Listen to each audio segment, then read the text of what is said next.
আচ্ছা, উনি হচ্ছে আমার নিউ পেশেন্ট। কথা বলবে না, কেউ কথা বলবে না, কাজ করো সবাই। হ্যাঁ, এবার ইয়ে হবে।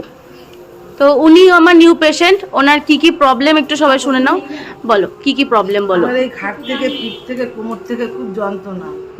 ডাক্তার দেখিয়েছি, ডাক্তারে করেছে এক্সরে করে ধরা পড়েছে যে আমার ক্যালসিয়ামের কমে এটা নালা শুকিয়ে শীত দ্বারা বসে গেছে।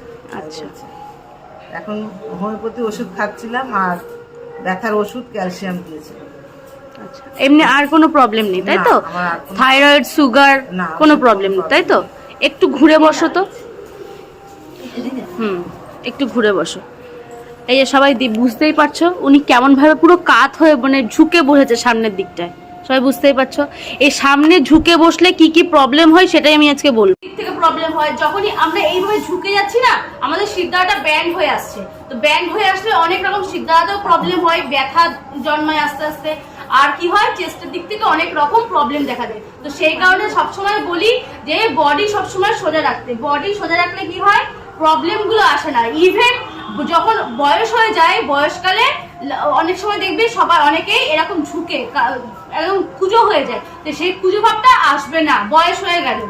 তো সেই কারণে বডি স্ট্রেট করে সমস্ত কিছু ব্যায়াম হোক বা কোনো বসা হোক বা দাঁড়ানো হোক, সোজা সবসময় খেয়াল করে মাথা ব্রেনে রাখতে হবে। সবসময় আমাকে সোজা হয়ে থাকতে হবে, সোজা হয়ে বসতে হবে, সোজা হয়ে হাঁটতে হবে। ঠিক আছে?